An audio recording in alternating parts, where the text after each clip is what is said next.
Hey, family, welcome to the hub.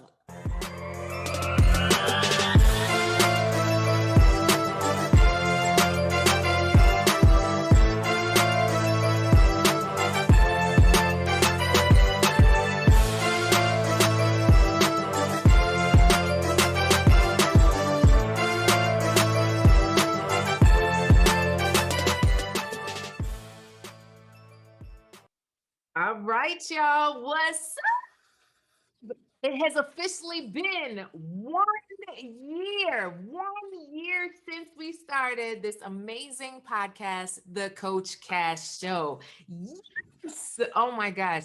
Tomorrow will come, but girl, I can't wait. It's our anniversary. What? It's our anniversary. I want to give a special shout out to my producer, Donica, which without her, this podcast just wouldn't exist. You know what I'm saying? So, Donica, thank you for keeping me in line, keeping me straight, keeping me on time, keeping me up to date. You are absolutely amazing. And I just give thanks for you.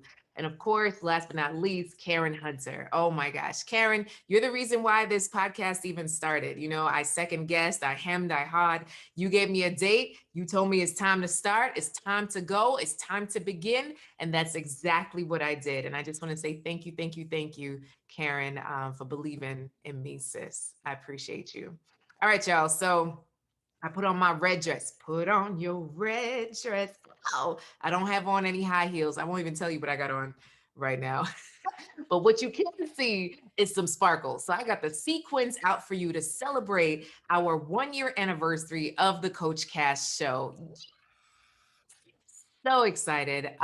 We have had over 5,000 downloads since we began. We began in the midst of a pandemic, of a crazy time. And I just want to say thank you to all of you that send in emails of how much this podcast is impacting you, and those of you who tweet us and Instagram us and all that stuff. I just want to say thank you. Thank you for sharing that you're listening, that you're loving, and that you're getting the gems that we're dropping, that I'm dropping. So, and I also want to thank all of my guests that have taken the time out in the last year to share their story here. And I hope that their story has inspired you to do more when it comes to love. So no matter where you are in your love journey, whether you're absolutely thinking about it, you're in the midst of it, or you're thriving in it, I pray that this podcast has helped you in some way.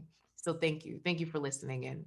So as a part of today, I decided that I'd like to talk about how do we start to date again? How do we start to find love again after a toxic relationship? Because this is something that I see so often, right? You come out of something that just wasn't it, right? This is somebody, you know, the hot verb, hot word now is the narcissist, right? So you were in a relationship with a narcissist. You were in a relationship with someone who belittled you. You were someone that always made you feel bad for doing for yourself, someone who just wasn't there for you, you know, whether or if somebody was just abusive. So no matter where you were in terms of toxicity, now you're leaving that relationship. Like, how do you even start again? So I want you to get your paper and pen. Y'all ready? Let's get it. All right. So number one, I want you to establish boundaries. Establish boundaries. Say it with me. Boundaries. Yes, baby. I need you to establish a boundary, because one thing I find too often is that we kind of leave the back door open with our ex, right? It's kind of like, if they come, if they don't come, somehow we are attracted and connected to toxicity. You know, we let it call us up, we let it text us, we might let them sleep over, come over. You know what I'm saying, girlfriend? So we need to stop. Say stop. We need to stop all of that. So we need to start to think about establishing a boundary. What does that look like for you? Now, for many of you, that means it's time to cut it out, right? Cut it off. If it was toxic, it doesn't need to be there. It doesn't need to be a part of your atmosphere. You don't need to follow them on social media, because that ends up being stalking, right? Because what, they get married the next day. How many times does that happen, right? It's like, wait a second, we were together for 17 years and you just find her and you got married. Yes, baby. So we need to just go ahead, leave that alone, close that door, cut it out, meaning put a block on the phone, no to the emails, no to the social media, no to it all. And then what I want you to do is go through your home and look at what thoroughly reminds you of your ex. Is it your couch? Is it your bed? Is it that ring on your finger? Whatever it is, we need to get rid of it. There's this website, and they're not sponsoring yet, called Offer Up. I love Offer Up. You can sell anything and everything on Offer Up. It's time to sell that stuff, girl. And if nobody wants to buy it, some family wants it, give it away, bulk, whatever. We need to get rid of all the constant reminders. So I used to help women with smoking cessation, stop smoking, right? And one of the things that we had to look at were what were the triggers that made them smoke in their routine, right? So if there's a certain coffee mug, right? If there's a certain pen that they use, if there's a certain place that they sit, they had to mix up their routine and get rid of some of the physical triggers to start to overcome that addiction. Are you addicted? Are you addicted to your last relationship? Are you addicted to that toxic feeling? Are you addicted to that roller coaster, baby? It's time to come off that high. There can be a new kind of high, but not an addiction, right? We want to establish healthy boundaries for our lives. And then it's also understanding what do you need to set up in place to get to know yourself again. So, one, establish boundaries, right? Establish boundaries with your ex. No longer are we friends. No, we can't be. We can't be friends. I'm gonna stick to my day job. Don't worry. So, so we can't be friends. Let that thing go. And some of you might say, but what if I have kids? Then there's boundaries around that. There's apps for it now, right? To communicate with your ex. There can be certain places that you communicate. You could drop the kids off at a mutual point instead of them coming over to your house, which ends up them coming in and other things happening, right? So you have to know what your strengths and weaknesses are, right? So get your support system involved if there are kids involved that you need to still communicate with this person, right? If it's absolutely toxic for you have to establish your boundaries early. And if you're late, we still need you to establish them. Okay. So start writing out what are those boundaries now with your ex. So I need you to build like a little wall. Let's build that wall. Okay. All right. Number two is get to know yourself again. What happens too often from what I find, y'all, is that you get lost. You get lost in what they think of you, right? Their approval, what they had to say, well, maybe their bank account, maybe their paycheck. So you yourself, your self-esteem might be at the ultimate low. Will I ever love again? You know, I just hit 45. I just hit 50. I just hit 25. Shoot, wherever you are in the scheme of things, I want you to start to think about, well, who am I? Who do you love? Myself, right? So, how do you start to love yourself again? What are you doing for you? That's self care. And I also want you to look at, well, what made you choose that person in the first place?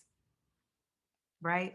Has this been a pattern? I often take my clients through something called I call a relationship timeline to look at some of the patterns of what they've been through. And it's so crazy because oftentimes, Hunty, it's like it's the same relationship over and over and over again. And the only thing different is the person's face, right? What is the same? You. What is the same? You. What is the same? You. So we have to change us, right? But first we have to figure out, well, who am I? Who am I? How did I even to get into this mess? Was the person super sexy? Did they whisper sweet nothing? Listen, I had a toxic ex-girlfriend that always had the song for me. You ever had an ex that always had a song for you, get you going like, oh wow, thanks, boo, but didn't understand that he actually wasn't saying the words. He was just playing a song and he just had the song in a playlist. Listen, he was just a good DJ. Okay. So when I started to realize that you really weren't for me. I had to exit from that situation, but it wasn't easy. For me, it was like the guilt, the shame, the desire, right? Because the toxic mess always feels good at some point, right? Because it's a high. It's like an addiction. It's a thrill seeking, right? You're seeking this thrill and you keep going. It's up and down, up and down. But life and love doesn't have to be like that. right? You don't have to have these high highs and low lows. You could be in a space where you are just loved, right? And getting to a place where you love yourself. So, number three, okay, so number one was establish boundaries. Number two is get to know yourself again. Number three is think about three positive lessons from that relationship. Three positive lessons. So I remember, y'all have heard my story way too many times, but for my horrible situation with my main ex that I normally talk about, what I learned is one, that you could create your own empire because he was very successful in business, right? Two, to never give up because he came from much of nothing. And that just taught me that, you could come from anything and still grow. And three, that if I was able to find love here, I could find love again. Right. So those were just three very simple lessons, but positive lessons. Because the thing I find too often, I get, Coach Cass, let me tell you what Jared did or what Joe did or what Bill did. Let me tell you what he did wrong to me and why he was wrong and why this devastated me. And we take too often the victim mentality. Listen, we had a role in this, right, girlfriend? We had a choice in this. There is always a choice. And we chose to stay and we chose to be in that relationship. So now it's to think of, well, what are the positive sides of what I learned from that relationship? What are some of the positive reasons that I stayed? Now, this is not to make you go back. This is just for you not to beat yourself up. Right? Because when it comes to toxicity, we constantly beat ourselves up. Why did I waste so much time, Coach Cass? Why was I there so long? This was just stupid. I should have saw earlier. Don't beat yourself up, girlfriend. Listen, we are all guilty. And honey, you are not dead yet. So you still have time to make this love life right. There's still time. But number four, you have to make the decision. Repeat after me. Make the decision to love again. I know for a space and time, I was like, well, maybe love isn't for me. Maybe love won't find me. Maybe I should just focus on my career and my impact and just do that. And if you have been there or if you are there, I invite you to make the decision to love again because it's a decision. I cannot convince you against your own will. You have to make your own internal decision to say, I desire love. I desire romantic love. And that's okay. You're not thirsty. You're not desperate. You're not needy. We were hardwired for love. We were hardwired for companionship. Studies show that babies that underwent a study of, the babies that all they were did was feed them, and the ones that actually were touched and caressed and talked to and had relationship with, the ones that were just fed and left there, they were dying. And the ones that got the touch and the compassion and the conversation and the coos, those are the ones that were thriving in their health. So it has a direct correlation, right? Just to feel the love, to love again. I invite you to make the decision that yes, I can love again. And some of you, you're like, well, I don't believe it, Coach Cass, but I need you to start number 5 to find your tribe. You got to find your tribe, boo. You don't have to do this by yourself. I understand that you're watching your Netflix, you're listening to your old R&B songs, and all of that is well and good, but sometimes it puts you in a sunken place. I don't have my teacup in my little stirring spoon, but I do not want you to be in a sunken space. So sometimes you have to surround yourself with the right community. You have to build a community of love or join a community of love that's already in existence to be able to lift you up when you're down and celebrate you when you're up and come alongside you when you're just in a good space, right? Join a community of love. You got to find your tribe. So number 1, I want you to establish boundaries with your ex and with yourself. Where will you not go? And I'll tell you, for me, I had a girlfriend, I won't say what name of the show is, recommend a show on Netflix, right? And this show was about a woman that had a great life with a great guy, but she kept fantasizing about her ex. And it just became this dark place for her. and she wasn't valuing her marriage. Guess what, honey? I had to set a boundary around watching that show because it took me to a place that I didn't like. So there's some things that you allow in your space that take you to a place that you don't like. And it's time to set that boundary, whether it's TV, whether it's what you listen to, whether it's the people around you, whether it's your ex, right? So I want you to start to think about what are the boundaries that you need to set you up for your best self. Number two, you have to get to know yourself again, because more than likely you lost yourself in the last situation, in the last relationship. So you need to start to think about, well, who am I?